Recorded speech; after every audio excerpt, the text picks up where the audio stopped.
BNP chairman Tarique Rahman বলেছেন, vote হরণকারীরা পালিয়ে গেলেও নির্বাচন বাধাগ্রস্ত করছে একটি দল। হাতিয়ায় নির্বাচনী জনসভায় ভার্চুয়ালি যুক্ত হয়ে তিনি কথা বলেন। আমাদের দেশের মানুষের ভোটের অধিকার কেড়ে নেওয়া হয়েছিল, কথা বলার স্বাধীনতা কেড়ে নেওয়া হয়েছে। যারা এই কাজটি করেছিল তারা দেশ থেকে চলে গিয়েছে। কিন্তু প্রিয় ভাই বোনেরা, এখন অন্য একটি গোষ্ঠী তারা আবার কিছু কিছু ষড়যন্ত্র করছে যেন নির্বাচন বাধাগ্রস্ত হয়। এই ব্যাপারে আপনাদের সকলকে সচেতন থাকতে হবে।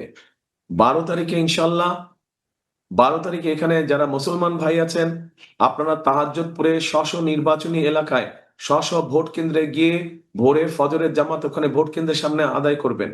এবং যারা মুসলমান অন্য ধর্মের ভাই বোনেরা আছেন তাদেরকে সাথে নিয়ে যাবেন, যাতে করে সকাল সকাল সবাই ভোট কেন্দ্রের সামনে লাইন দিয়ে দাঁড়াতে পারে, যাতে ভোট দিতে পারেন, আপনারা সঠিকভাবে ভোট দিতে পারেন। এবং শুধু ভোট দিলেই চলবে না, ভোট দিয়ে চলে আসলে চলবে না, ভোট দিয়ে ওখানে থাকতে হবে, যাতে করে আপনার যে ভোটটা আপনি দিলেন এই ভোটের হিসাব কড়ায় গন্ডায় বুঝে আনতে হবে।